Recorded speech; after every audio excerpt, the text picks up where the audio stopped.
nung sinabi ni VP Sara Duterte noon? Bakit? Paalala ito nung sinabi ni VP Sara Duterte noon. Bakit? Napakaganda. Balikan natin itong part na ito kasi meron siya mga nireveal dito na mukhang hindi natakil. Tapos tinawag pang fake news ito. Tinawag pang fake news ito. Pero ngayon, ano nangyari? Nga kayo, di ba? Oh. Pakinggi. Panoorin pala. Hindi ako Bratinela o Congressman Zaldico at ni Congressman Martin. Oh, ulitin natin. Ang budget ng Pilipinas ay hawak lang ng dalawang tao. Hawak lang siya ni Congressman Zaldico at ni Congressman Martin Romualdez. Ayun. Yan ang katotohanan. Agoy. Halimbawa ko dito, medyo mahaba ito, kaya sige, pasensyahan mo. Okay lang.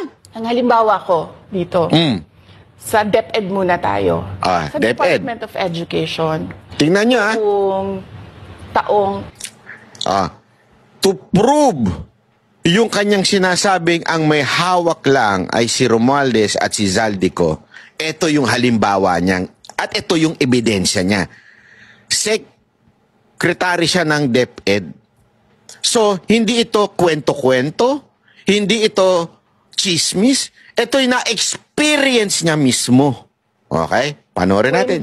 2023, merong 5 billion na inapprove para sa classroom construction. Nagulat ako.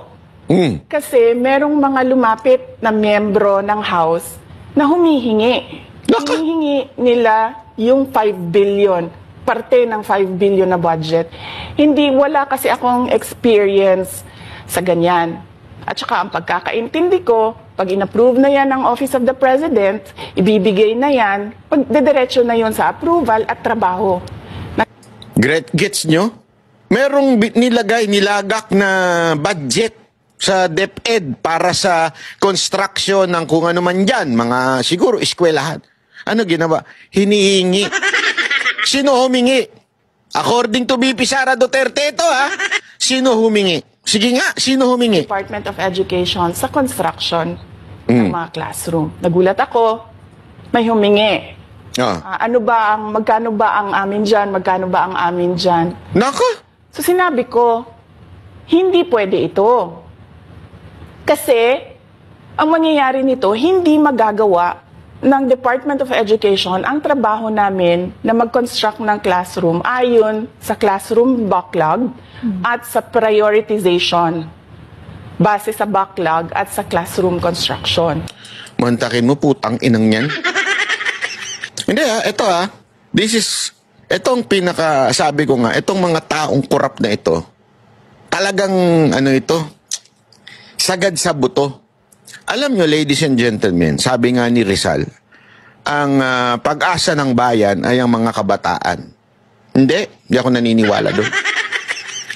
Ang pag-asa ng bayan ay mga kabataang matitino at nakapag-aral. At sabi ko nga, hindi lang ito mga unang pagkakataon. Napakarami yung makikita mo mga kabataan gumagawa na ng krimen. Bakit to? Una-una, wala na kasi sila wala sila sa school Ang dami yung mga kababayan natin ngayon na wala sa school. Walang paaralan, walang pambayad. Bakit? Kasi limitado ang public Public school limitado. Bakit kanyo? Kasi nga putang inan to mga congressman na ito. Kita ninyo? Hinihingi pa. Kinukuha. Yung budget na para sana sa edukasyon, kinukuha. Sino kumuha? According to VP Sara Duterte, this is not according to me. According to VP Sara Duterte, which is, siya mismo yung sekretary at siya mismo ang hiningan. So sinabihan ko yung isang congressman, sabihan ninyo si Martin Romualdez na hindi pwede chap-chapin ang classroom construction na 5. Yan, chap-chapin.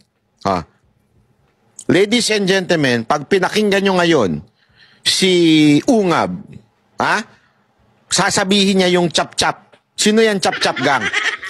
Dito, may malinaw, may humingi. Sino yung humingi? Ewan ko kung sino. Pero obvious ba? Dalawa lang yung binanggit niya dyan. Para kanino? Kay Romualdez. Sino yung dalawang binanggit niya? Si Zaldico at si Romualdez. Sino humingi?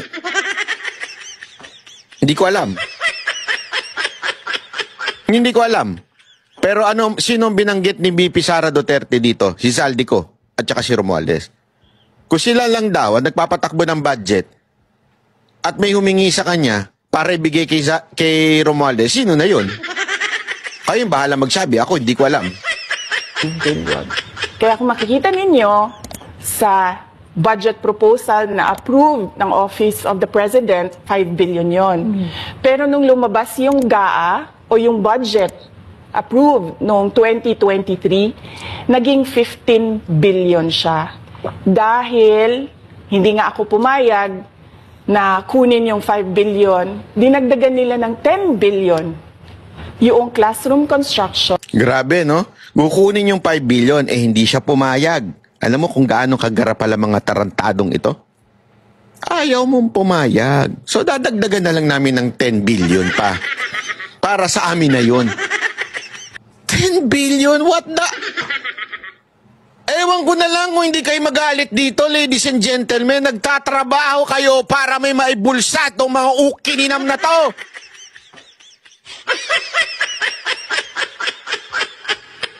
$10 billion? Alam mo ba kung gaano kadami? Billion, no? Hindi yung million. Eh. Yung million nga lang, hindi na natin mahawakan. Eh. 10 billion pa kaya? Ewan ko na lang sa inyo kung bakit nakakatulog pa kayo ng maayos. Paalala ito nung sinabi ni BP Sara Duterte noon. Bakit? Napakaganda. Balikan